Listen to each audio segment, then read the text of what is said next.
Hi guys, I'm Teacher Luke, an expert Duolingo English Test teacher, and today I have another video about the 50 words or more writing question.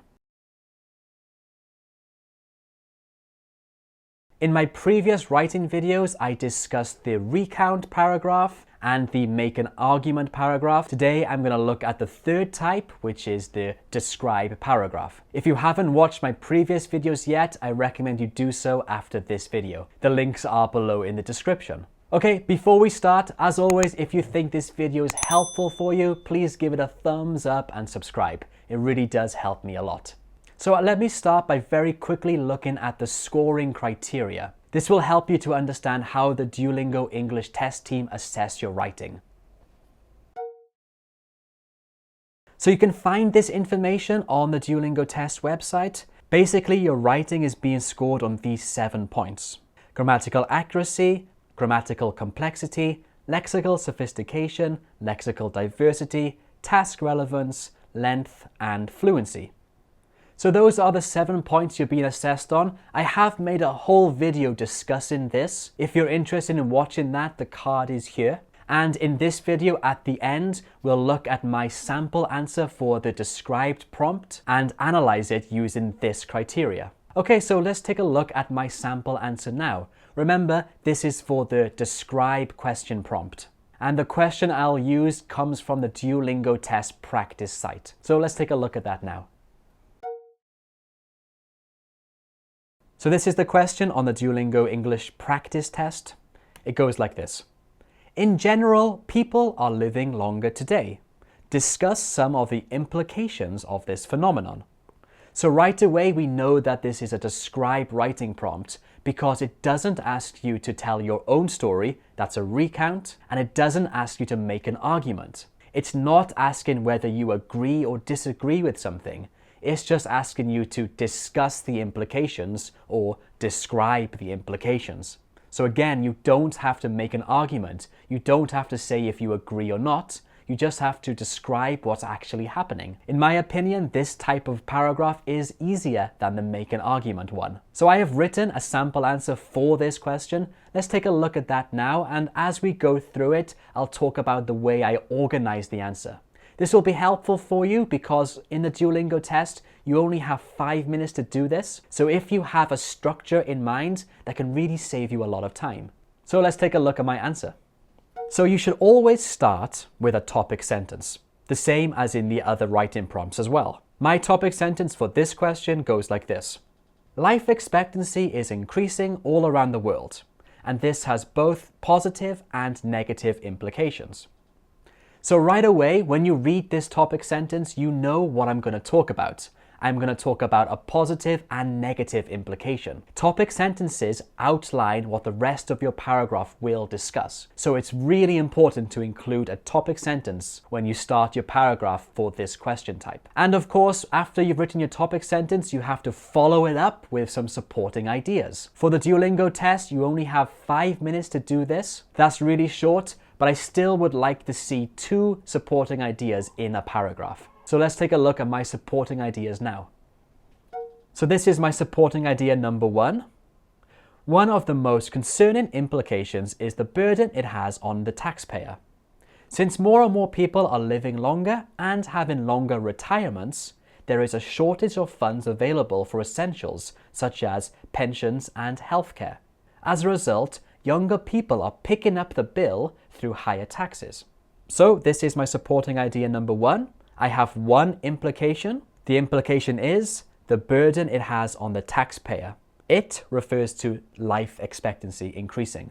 Then I gave an example. Since more and more people are living longer, there is a shortage of funds available for essentials such as pensions and healthcare. This is an example. And I followed up the example with the result. So how does this affect society now? As a result, younger people are picking up the bill through higher taxes. This is a good way to write your supporting ideas. You have your idea, or in this case, your implication. Then you provide some examples. And if you can write the result. The result refers to the consequence or the outcome of the implication. So this is a good way to structure your supporting ideas. Like I mentioned earlier, I think you should try to get around 2 supporting ideas in this paragraph. However, if you think you don't have enough time, 1 is okay. But for me, I had enough time, so let's take a look at my supporting idea number 2 now. Supporting idea number 2.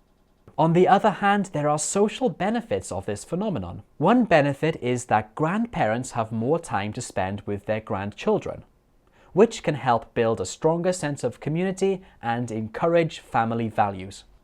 Again, in this supporting idea, I followed the same structure. My implication is that there are social benefits. The example is that grandparents can spend more time with their grandchildren, and the result is that this can help build a stronger sense of community and encourage family values. Okay, so that's supporting idea number 2. I hope you see now that each of my supporting ideas have the same structure. And it's a very good way to structure your ideas. It's not the only way, but it's a way that I like. And I think it's very time efficient too, which is important for the Duolingo test. So those were my supporting ideas, but it's not over yet. We have to write a concluding sentence. Every good paragraph always includes a concluding sentence. To conclude, life expectancy is going to continue to increase. Therefore, we need to accept the implications, positive and negative, it will have on society.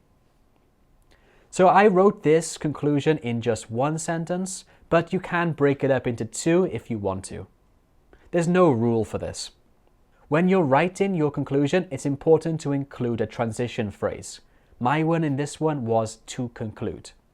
For academic writing, in conclusion and to conclude are by far the most common. And here is my essay in full. In total, this was 131 words.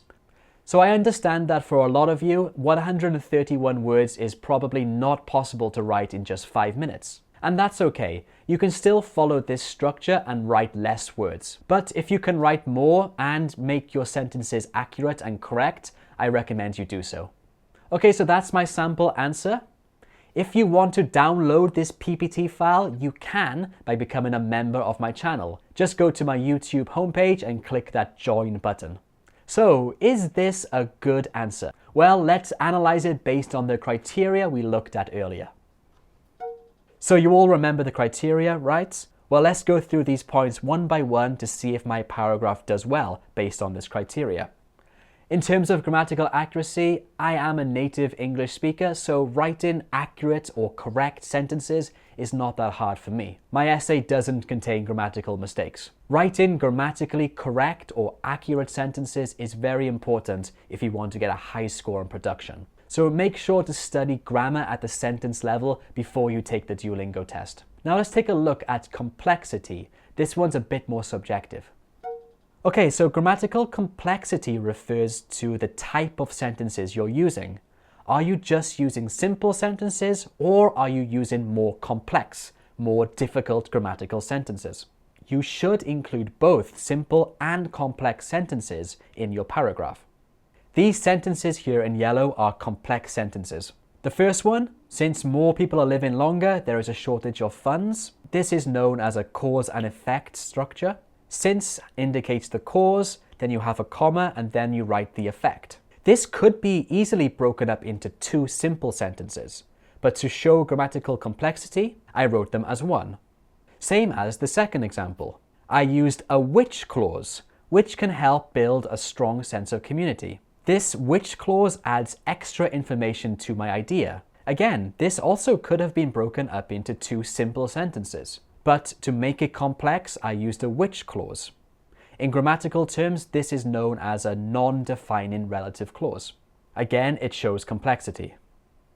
Most of my other sentences would be considered simple sentences, meaning they only have one idea in each sentence. And that's fine. You should include a mixture of simple and complex sentences. Okay, so that's the grammar part done. Now let's take a look at lexical sophistication and diversity. Lexical just means vocabulary, by the way. Lexical sophistication basically means the vocabulary level. So are you using more difficult words, or are you only using easy words? And diversity means to the range or the mixture of words you're using. Basically, are you just repeating the same type of word over and over again, or do you use a mixture? You should try to use a mixture. The words I've highlighted in yellow are what I consider to be lexically sophisticated. We have these chunks: life expectancy, shortage of funds, picking up the bill, phenomenon. These are some examples of sophisticated words. And throughout my paragraph, I didn't repeat many words, so that shows diversity. Next up, we have task relevance and length. Task relevance basically means, did you answer the question?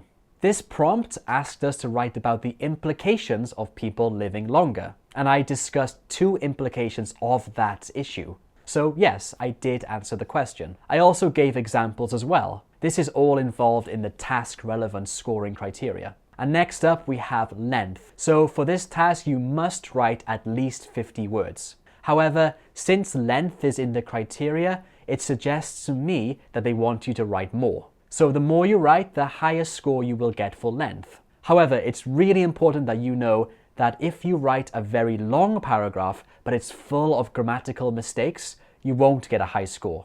Grammatical accuracy is more important than length. I wrote 131 words, which might be too many for a lot of you guys, and that's fine. I think if you can write around 75 to 100 or 110, that should be enough. But if you can write more and keep your sentences accurate, then that's very good. Okay, the last one we'll look at is fluency. Fluency in writing can also be known as cohesion. Basically, how well your paragraph flows. How smooth is it? So let's take a look. Okay, so for fluency and cohesion, one thing we can look at is linking words. Throughout your paragraph, you want to use these linking words to show the reader where your essay is going. It's like a signpost or guidance for the reader. Okay, so let's take a look at mine. I wrote, one of the most concerning implications. One of the most is a linking phrase to show that I'm going to talk about an important idea. Next, we have as a result. Of course, this is a linking phrase to show that I'm going to talk about a result of something. On the other hand is a linking phrase used to show contrast, so the opposite idea. One benefit is, obviously, to show benefits. And lastly, I wrote to conclude. Like I mentioned earlier, to conclude is a good linking phrase you can use to show the reader that you're about to conclude your paragraph. Linking phrases are very important to use and they add fluency and cohesion to your writing. So that's my sample answer for this writing prompt with an analysis based on the criteria. I hope this has helped you to understand how you're scored and the style of paragraph you should write. Like I mentioned before, if you want to download my PPT file, you can by becoming a member of my channel. Just go to my channel page and click join. And also, if you would like me to make more videos like this, please write yes below in the comments. And that's it. Thank you very much for watching and I'll see you next time. Bye.